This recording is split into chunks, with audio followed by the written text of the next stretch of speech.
पश्चिम बंगाल में निष्पक्ष चुनाव कराने में जुटा चुनाव आयोग हर वैसे अधिकारी को चुन रहा है जो संबंधित कार्यों से अलग काम कर रहे हैं, जिन पर पक्षपात करने का अंदेशा है या फिर जिनकी राजनीतिक झुकाव स्पष्ट हो चुका है। और इसी सिलसिले में विधानसभा चुनावों से पहले चुनाव आयोग ने एक और बड़ा फैसला किया।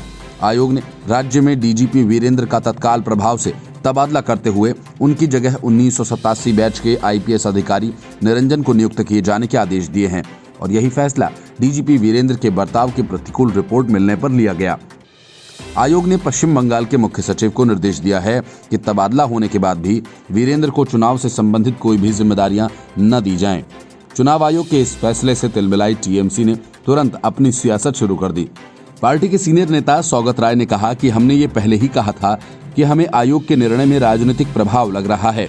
आयोग वो कर रहा है जो बीजेपी की मांग है। इसके पहले पोल पैनल ने तमिलनाडु के 2 अन्य अधिकारियों के खिलाफ भी एक्शन लिया।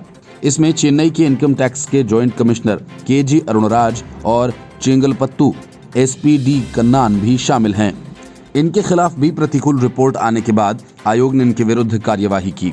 कन्नान का तबादला एक एफआईआर के कारण हुआ, जिसमें एक महिला आईपीएस ने यौन उत्पीड़न का आरोप लगाया था। और इसी शिकायत को देखते हुए कमीशन ने न केवल कन्नान को तत्काल प्रभाव से निलंबित कर दिया, बल्कि इस केस में आवश्यक कार्रवाई किए जाने के लिए भी कहा। चुनाव आयोग ने बंगाल मुख्य सचिव से डीजीपी वीरेंद्र की पोस्टिंग को लेकर बुधवार 10 बजे तक अनुपालन रिपोर्ट मांगी है। वहीं सीबीडीटी को अरुणराज से संबंधित रिपोर्ट भेजने को भी सुबह 10 बजे तक का समय दिया गया।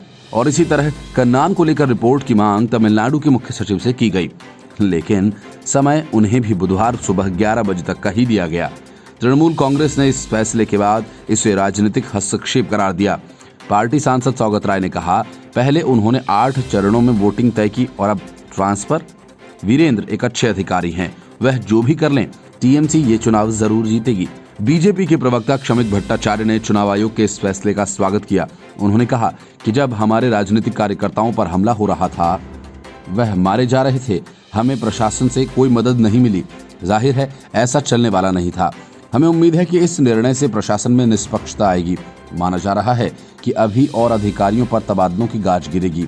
पश्चिम बंगाल के स्पेशल जनरल ऑब्जर्वर अजय नायक और special police observer Vivek Dubey और मृणाल कांति दास ने आयोग को कुछ दिन पहले इस बाबत रिपोर्ट भेजी थी और वीरेंद्र की निष्पक्षता पर सवाल खड़े किए थे। रिपोर्ट में वीरेंद्र का झुकाव टीएमसी की ओर बताया गया था। बीजेपी पहले से ही डीजीपी वीरेंद्र पर मुख्यमंत्री ममता बनर्जी का करीबी होने और उनके निर्देश पर काम करने का आरोप लगाती रही है।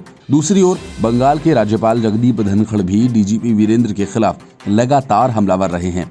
कुछ महीने पहले जब बंगाल के सीमावर्ती मुर्शिदाबाद जिले से एनआईए ने अलकायदा के कई आतंकियों को गिरफ्तार किया था, तो राज्यपाल ने सीधे तौर पर डीजीपी की भूमिका पर सवाल उठाए थे।